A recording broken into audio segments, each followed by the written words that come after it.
Salut gang, comment ça va? C'est votre instructeur préféré, Charles Saint-Onge pour Gardien Optimum. Donc, aujourd'hui, on va parler de bâton de gardien de but. OK? Vous allez m'excuser de la distance que je prends. Le son va peut-être changer un peu. Excusez aussi l'éclairage parce que j'ai pas un très bon éclairage dans la pièce. S'il y en a quelques-uns de vous qui font déjà des vidéos à la maison et puis vous êtes capable de me suggérer des façons de faire de la lumière qui va aider à la production des vidéos, ben n'hésitez pas de commenter en bas. Je vais regarder ça. Ça va me faire un grand plaisir de partager. Et puis, on commence tout de suite. OK? Donc, je vais reculer à ma position. Donc, comme vous allez voir, voici mon bâton de gardien de but que j'utilise en ce moment. Il y a plusieurs types de bâtons sur le marché. C'est sûr, celui, c'est un adulte, OK, senior. Il y a des bâtons qui sont complètement faits en bois. Il y a des bâtons qui sont faits en bois, donc le manche et la palette ici qui est fait en bois avec un genre de fil de glace et un foam qui se trouve à l'intérieur. Comme celui-ci, c'est une combinaison des deux, bois, fil de verre et foam. Et puis, il y a ceux qui sont faits uniquement en composé. C'est un fil de carbone. C'est beaucoup plus dispendieux, plus léger. C'est un peu différent quand on joue avec, quand on lance la rondelle, quand on reçoit la rondelle, ça résonne un petit peu plus. Mais si vous avez le budget, puis vous avez la chance de l'essayer, allez-y, puis vous allez voir peut-être ça va être votre favori. Moi, personnellement, je préfère la combinaison pour le moment. Bon, là, pour choisir son bâton de gardien, la bonne grandeur, OK? Je vais revenir sur un point que j'ai fait dans mon dernier vidéo concernant la grandeur des jambières. Lorsque vous allez aller à la shop acheter votre bâton, vous allez, 1, emmener vos patins, 2, emmener vos jambières. Si vous voulez porter les genoux aussi, emmenez-les. Pourquoi? Parce que quand on est sur la glace, OK, avec notre bâton, on a notre équipement. Donc, la différence entre être en espadrille sur le plancher ou sur la glace va être énorme. Donc, le choix du bâton, la grandeur du bâton va changer. On ne peut pas passer à travers de ça. OK? Donc, vous allez voir que les grandeurs, habituellement, se mesurent ici, du haut, OK, jusqu'au talon. C'est comme ça qu'on mesure les bâtons. OK? Donc, ceux qui ont la chance de commander en ligne, vous savez déjà ce que vous voulez. Ça change d'une compagnie à l'autre, d'un modèle à l'autre. Assurez-vous que c'est les bonnes mesures pour vos besoins. On mesure en haut ici, où est-ce que la palette commence, jusqu'au talon. OK? Et puis, il y a aussi ce qu'on appelle le lie ou l'angle.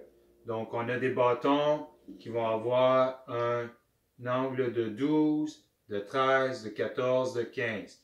Celui que j'ai en main, si je ne me trompe pas, c'est un 13-14. Je ne suis pas exactement sûr. Et puis là, il y a aussi différentes palettes. OK? Différentes courbes. Une courbe aux orteils, à l'avant, une courbe au talon, une courbe au centre, un pli. Ça dépend de ce qu'on cherche, ce qu'on aime, ce qu'on est confortable avec. OK? Là, le plus important dans tout ça, OK, c'est lorsque vous allez en shop choisir votre bâton. Vous avez vos patins, vous avez vos jambières. Là, vous allez prendre votre bâton en position. OK? Le bâton devant, comme si on était sur la glace. Et on va se placer en position. OK? Prêt pour un lancer. Là, ce qui est important à comprendre, et ça, c'est un point très important. Il y a des gens qui aiment les bâtons très longs. Par contre, il faut considérer quand, je vais prendre mon pad ici pour mes genoux, lorsqu'on tombe en papillon, si mon bâton est trop long, OK, il va être devant moi, il y a risque que la rondelle dévie par-dessus moi dans le filet, au-dessus de mes épaules ou en dessous de mes bras si je n'ai pas bien scellé les côtés. Ça va créer une rampe si mon bâton est trop loin. Okay? Quand on est en papillon, habituellement, on a le dos droit. Excusez si on ne voit pas tout mon visage là. Je suis quand même assez grand. OK, je suis en position. Les coudes sont à côté du corps. Les mitaines sont prêtes. Et puis le bâton, il est au centre. Pas sur le côté, mais au centre. OK? On ne voit pas très bien, là. Je vais reculer un peu. OK? Donc, mon bâton est au centre. Et puis, ce qu'on veut, c'est qu'on soit capable d'avoir la rondelle qui frappe la palette et qui nous frappe sur les jambières ou les pantalons pour ensuite contrôler le rebond. OK? Si c'est trop loin, ça va monter par-dessus nous.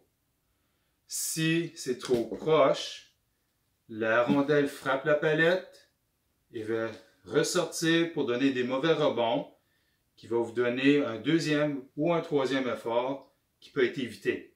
Donc, on veut une grandeur normale. Moi, le mien, c'est un 26. OK? Je suis 6 pieds 2. Je porte un 26 bâton. Je peux jouer peut-être avec un 25. Ça dépend comment je suis confortable dans ma position. Ça dépend aussi de la flexibilité que vous avez. OK? Ceux qui sont capables de jouer bas, en position prête, quand vous êtes sur vos patins, c'est excellent. OK? Moi, ça commence à travailler un peu dans les hanches, donc je choisis un petit peu plus grand pour me donner un petit peu plus de repos et de moins de stress dans les hanches. Donc, quand je tombe en papillon, je suis comme ceci. Le bâton est devant moi. Il n'y a pas de danger que la rondelle me dépasse par-dessus les épaules. Elle va frapper dans mon corps et je peux la contrôler. OK? Donc, pour revenir sur les faits, la longueur du bâton, c'est en haut ici, jusqu'au talon. OK? Et puis, on veut choisir le bâton avec notre équipement. Portez les jambières, les patins. Et puis, assurez-vous d'être en position debout, prête, devant. OK? Et puis, en position papillon. On ne veut pas que le bâton soit trop loin. On ne veut pas que le bâton soit trop proche. S'il est trop loin, les rondelles vont passer par-dessus.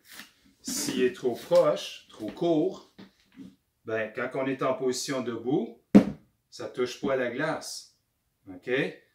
On va être obligé de se mettre encore plus petit, ce qui n'est pas bon. OK? Donc, ceci dit, voilà mes conseils pour choisir votre bâton. Si vous avez des questions, des commentaires, n'hésitez pas de les mettre en bas. Et puis, gardez l'œil ouvert pour mon prochain vidéo. OK? C'est tout pour tout de suite. Au prochain arrêt.